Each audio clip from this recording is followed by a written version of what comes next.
तुम्हाला सगळ्यांना जन्माष्टमीच्या हार्दिक शुभेच्छा। तर आज आहे श्रीकृष्णाचा जन्म, त्याच्यासाठी मी बनवणार आहे गोड पोहे। तर त्यासाठी आपल्याला लागणार आहे गूळ, पोहे, काजू, बदाम, वेलची पावडर आणि तूप।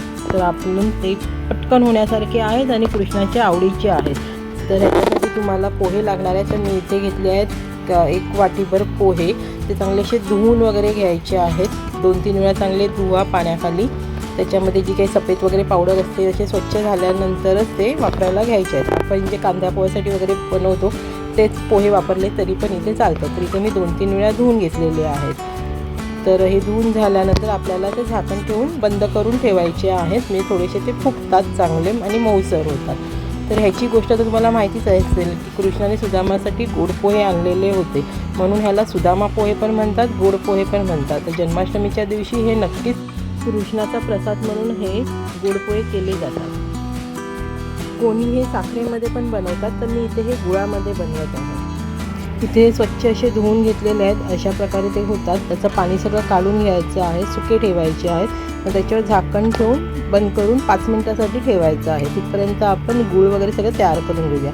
एका भांड्यामध्ये तुम्ही तूप घ्या।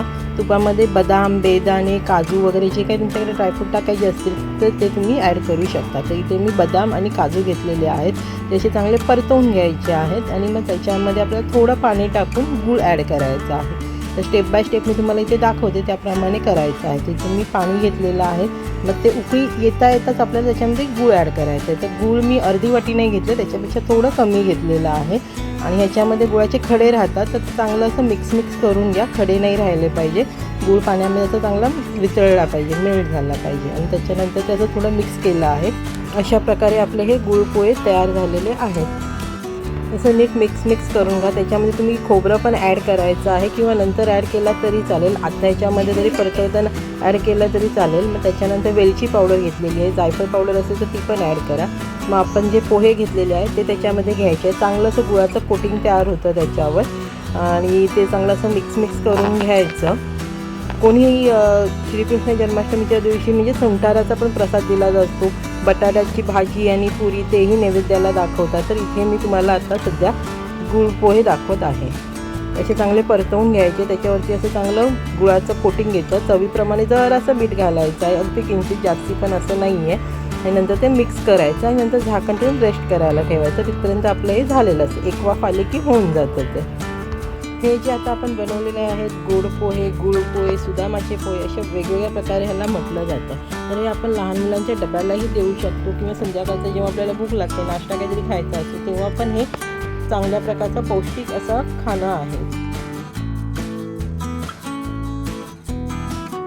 तुम्ही गूळ परतवताना पण खोबरं ॲड करू शकतो किंवा नंतर पण खोबरं ॲड केलं तरी चालतं। तर हे मी इथे नंतर थोडंसं खोबरं ॲड केलेलं आहे। ते नंतर पुन्हा असं जरासं परतवून घ्यायचं आहे आणि त्याच्यानंतर साजूक तूप आपण वरनं असं सोडायचं आहे थोडं। रेसिपी आवडली तर लाईक करा, शेअर करा आणि सबस्क्राईब पण करा, म्हणजे माझे नवीन व्हिडिओ कधी येतील तेही तुम्हाला बघायला मिळतील। आणि असेच नवीन व्हिडिओ मी अपलोड करतच असते।